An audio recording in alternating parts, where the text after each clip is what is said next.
പെട്ടെന്ന് റെഡിയായിട്ട് ഒരു കല്യാണ വീട്ടിൽ പോകാനുണ്ട്. അപ്പോൾ നാളെ കല്യാണമാണ് സംഗീതയുടെ. അപ്പോൾ ഞാനും സംഗീതയും 12th വരെ ഒരുമിച്ച് പഠിച്ചതാണ്. അടുത്തടുത്ത് വീടായതുകൊണ്ട് നമ്മൾ ഒരുമിച്ച് നടന്നിട്ടൊക്കെ വന്നിട്ടുണ്ടായിരുന്നു. അപ്പോൾ ഇത് കാണുന്ന സംഗീതക്ക് നമ്മൾ നടന്നിട്ട് വരുമ്പോൾ ഉണ്ടായത് ഓർമ്മയുണ്ടാവും. യെസ്, അവൾ മാത്രമല്ല വേറെയും കുറേ ടീംസ് ഉണ്ടായിരുന്നു. അതൊക്കെ ഒരു കാലം. അപ്പോൾ പെട്ടെന്ന് റെഡിയായി. ട്രെയിൻ പറ്റിച്ചതുകൊണ്ടാണ് ഇത്രയും ലേറ്റായത്. അപ്പം നമ്മൾ പോകുമ്പോൾ തന്നെ 8 മണി കഴിഞ്ഞു വീട്ടിൽ നിന്ന് ഇറങ്ങുമ്പോൾ.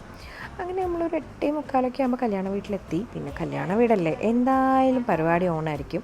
അങ്ങനെ വീടൊക്കെ കണ്ടു, ഫുഡ് കഴിച്ചു, ഫോട്ടോസൊക്കെ എടുത്തു. പിന്നെ കുറച്ച് കലാപരിപാടി